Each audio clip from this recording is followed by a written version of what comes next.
Have you ever been told by someone you love that you were worthless? That without them, you'd be nothing? That every comfort you enjoyed, every meal you ate, every single breath you took was only because they allowed it? I have. And the person who said it wasn't a stranger. It was my husband. He said it in our kitchen on a Tuesday morning in March 2018 while I was making his breakfast. And he said it like he was just telling me the weather. I was standing at the stove, scrambling eggs just the way he liked them, soft but not runny, with a tiny pinch of white pepper. The morning light was coming through the window over the sink, that pale gold light that makes everything look a little softer than it really is. We'd been married for 22 years. I was 47 years old, and I was still trying to get his breakfast exactly right, because I'd learned over 2 decades that even the smallest mistakes could have long, painful consequences. He was sitting at the table, scrolling through his phone, wearing the gray suit I'd picked up from the dry cleaners the day before. He didn't even look up when he spoke. He just said, "You know, Laura, you should be grateful. Without me, you'd be nothing. You'd be living in some trailer park working at a gas station. Everything you have, everything you are, is because I chose you. Don't forget that." I just stood there, spatula in my hand. I watched the eggs continue to cook. I didn't turn around.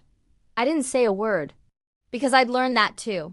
Silence was always safer than disagreement. Agreeing was always easier than defending yourself.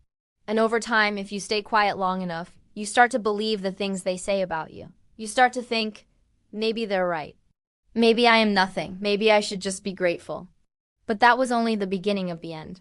Before I tell you why that moment changed everything for me, I need to take you back. Because to really understand, you need to know how I ended up in that kitchen, holding that spatula, honestly believing I was nothing. You need to know who I was before I became who he wanted me to be. I grew up in a small town in Indiana, the kind of place where everyone knows your name and your business. My father was a mechanic and my mother was a teacher's aide. We didn't have a lot of money, but we had so much love. My parents believed in me. They told me I could be anything I wanted to be, and I believed them. When I graduated high school in 1989, I was the valedictorian. I had a full scholarship to Indiana University. I was going to study business. I was going to build something. I was going to matter. And then I met David. He was 26, already working in commercial real estate, driving a BMW and wearing these expensive watches. I was 19, and to me, he was the most sophisticated person I had ever met in my life. He took me to restaurants with names I couldn't pronounce. He bought me dresses I would never have chosen for myself. He told me I was beautiful, that I was special, that I was different from other girls. And I believed him. Because when you re-19 and someone makes you feel like you re the absolute center of the universe, you don't question why. You just hold on tight. We got married just 6 months after we met. My parents were so worried. They said I was too young, that I barely knew him, that I should finish school first. But I didn't listen. I thought they just didn't understand. I thought they couldn't see what I saw. That David loved me. That he wanted to take care of me. That I'd never have to worry about anything ever again. I dropped out of college 2 months after our wedding. David said it didn't make sense for me to work when he made more than enough for both of us. He said he wanted me at home, wanted me to focus on making our house a place he'd actually want to come back to. He said it in this way that sounded so romantic, like he was giving me a gift, and I accepted it. I thought that's what love looked like. Someone wanting you all to themselves. Someone wanting to provide for you, to protect you from the world. And that was the moment. That was when I stopped being the person my parents raised, the person I was meant to be. The first 5 years, I think they were good. Or maybe I just convinced myself they were good because the alternative is too painful to think about. We lived in a nice house in Indianapolis. I cooked and I cleaned and I decorated. I joined the right clubs, I attended the right charity events, and I smiled at his colleagues' wives. I learned how to be the kind of woman David wanted. Quiet, accommodating, decorative. I learned which opinions to share and which to keep to myself. I learned when to laugh and when to stay silent. I learned how to disappear in a room full of people while standing right there in the middle of it. By the time I was 25, I'd completely forgotten what I used to want. That scholarship was gone. My dreams were gone. The girl who'd been valedictorian felt like a character I'd read about in a book once. And I told myself it was okay. I told myself this was what marriage was. That sacrifice was love. That giving up yourself was what good wives did. Meanwhile, David's business was growing. He'd started his own commercial real estate development company in 1997. He was buying properties, renovating them, flipping them, and building a portfolio that would eventually be worth millions, and I was there for all of it. In the beginning, I answered the phones when he couldn't afford a secretary. I organized his files when he didn't have an office manager. I packed his lunches, scheduled his appointments, and I even drove him to meetings when his car broke down. I didn't think of it as work. I thought of it as being supportive, as being a good wife, as doing my part. I had no idea back then, but the world was about to change. The company just exploded in the early 2000s.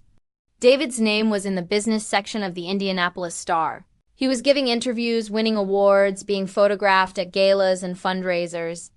And I was always there just outside the frame, the wife, the plus one.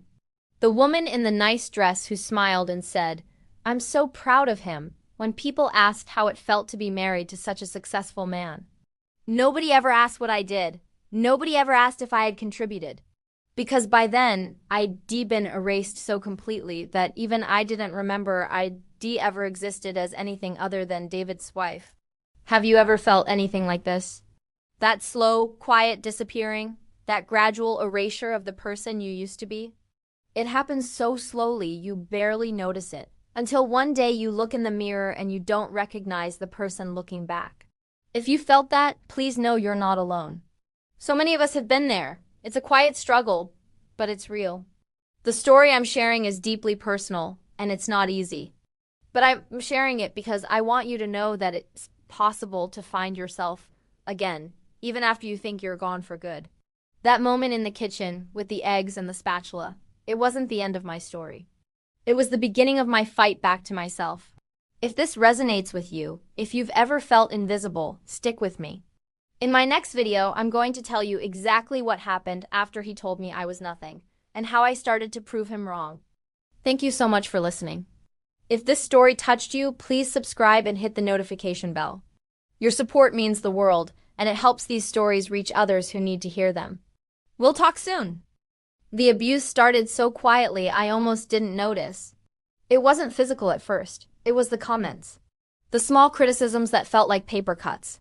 "You're gaining weight. That dress makes you look old. Why can't you cook like my mother? Are you really that stupid?" At first I laughed them off. I told myself he was stressed. That building a company was hard. That I needed to be more understanding, more patient, more forgiving. But the comments got sharper. The criticisms got meaner.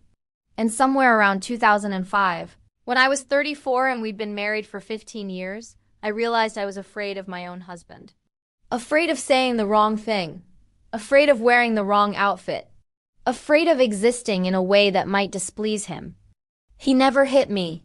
People always ask that like physical violence is the only kind that counts. But he didn't need to hit me. He controlled me in other ways. He controlled the money. Every dollar I spent, I had to account for. Every purchase required approval. He controlled my time. I couldn't see friends without his permission. I couldn't go anywhere without telling him exactly where I'd be and for how long. He controlled my sense of reality. When I got upset about something he said, he'd tell me I was overreacting, being too sensitive, making things up. And after a while, I started to believe him. I started to think maybe I was crazy, maybe I was the problem. The breaking point came slowly. It wasn't one moment. It was 1,000 small moments that accumulated like water behind a dam. It was the Tuesday morning when he told me I was nothing. It was the Thursday when he screamed at me for 20 minutes because I bought the wrong brand of coffee. It was the Saturday when he canceled dinner with my parents at the last minute and forbade me from going alone. It was the Sunday when I sat in our bedroom, looking at myself in the mirror, and didn't recognize the woman looking back. She was thin in a way that didn't look healthy. Her eyes were empty. Her shoulders were curved inward, like she was trying to take up as little space as possible. And I thought, this is what 22 years of disappearing looks like. This is what happens when you spend so long being nothing that you forget you were ever something. Stay with me until the end of this story. It's worth it. I called a lawyer on a Monday in April 2018. I was 57 years old. I'd been married for 23 years, and I was terrified. The lawyer's name was Rebecca Chun, and she was the first person in years who looked at me like I mattered. She asked me questions David had never asked. What did you do for the business? When did you start helping? What were your contributions? And as I listed all the things I'd done, all the hours I'd worked, all the ways I'd built that company alongside him, I realized something. I'd been working all along. I just hadn't been getting paid, or credited, or acknowledged. Rebecca told me Indiana was an equitable distribution state. That meant that in a divorce, assets were divided fairly based on contribution, not just whose name was on the deed. She told me I had a case, a strong one, because I hadn't just been a housewife. I'd been an unpaid business partner for over 2 decades, and I deserved compensation for that. I filed for divorce in May. David was served papers at his office, and he was livid. He called me 37 times that day. I didn't answer. He showed up at the house that night, pounding on the door, screaming that I was making the biggest mistake of my life. That I'd regret this. That I'd be homeless, penniless, alone. That no one would want me. That I was nothing without him. I listened from the other side of the door. I heard every word. And I didn't open it because something had changed inside me. A door that had been locked for decades had finally opened, and I could breathe again. I could see again. And I saw him clearly for the first time, not as my protector, not as my provider, but as the man who'd spent 23 years making me small so he could feel big. The divorce proceedings took 18 months. It was brutal. David hired 3 lawyers. He fought everything. He claimed I'd contributed nothing, that I'd been a kept woman, that I deserved nothing more than basic alimony. He produced years of tax returns showing his company's income with only his name on them. He brought in colleagues who testified that they'd never seen me at the office, never heard me mentioned in business meetings, never knew I'd had anything to do with the company's success. But Rebecca was thorough. She found the old emails, the ones from the early years when I'd been coordinating schedules and managing vendors and handling customer complaints. She found the bank records showing I used my own credit card to fund business expenses before David had capital. She found witnesses who remembered me at the office in the beginning, before David had decided my presence there was inappropriate. She built a case that showed the truth. I'd been there from the start. I'd worked without title or salary or recognition. And I was owed. The trial was in November 2019. I sat in that courtroom every day for 3 weeks, watching David perform for the judge. He was charming, sympathetic. He painted himself as the victim of a gold-digging ex-wife who lived off his generosity, and now wanted to steal what he'd built. He cried on the stand when he talked about how much he'd loved me, how much he'd given me, how betrayed he felt. I didn't cry. I sat very still and I listened. And when it was my turn to testify, I told the truth. Not angrily, not vengefully, just clearly. I told the judge about the phone calls I'd made, the appointments I'd scheduled, the contracts I'd reviewed, the clients I'd soothed when David had been too busy or too arrogant to call them back. I told the judge about the years of unpaid labor, the sacrifices I'd made, the person I'd stopped being so David could become the person he wanted to be. And then I waited. The judge took 2 weeks to make her decision. On December 3rd, 2019, we returned to the courtroom to hear the verdict. David sat at his table with his 3 lawyers, looking confident. He told his friends he'd win. He told them I was delusional, that I'd get nothing, that he'd make sure I suffered for daring to challenge him. The judge was a woman in her 60s named Sandra Marino. She'd been on the bench for 28 years. She looked at David, she looked at me, and then she read her decision. If you or someone you know is experiencing abuse, please know there's support available. You can reach out to the National Domestic Violence Hotline. Remember, you're not alone and your contributions matter. Thank you so much for listening to my story. If it resonated with you, please consider sharing it and subscribing for more content. The judge awarded me 52% of everything. The company, the properties, the investments, the retirement accounts. Everything David had built was now mine. Because, she said, I'd built it too. Because my contributions had been invisible but essential. Because a marriage was a partnership, and I'd held up my end even when David hadn't held up his. Because the law recognized what David had refused to see, that I'd been working all along. The courtroom was silent. David's face went white. His lawyers looked stunned. And I sat there, feeling something I hadn't felt in 23 years.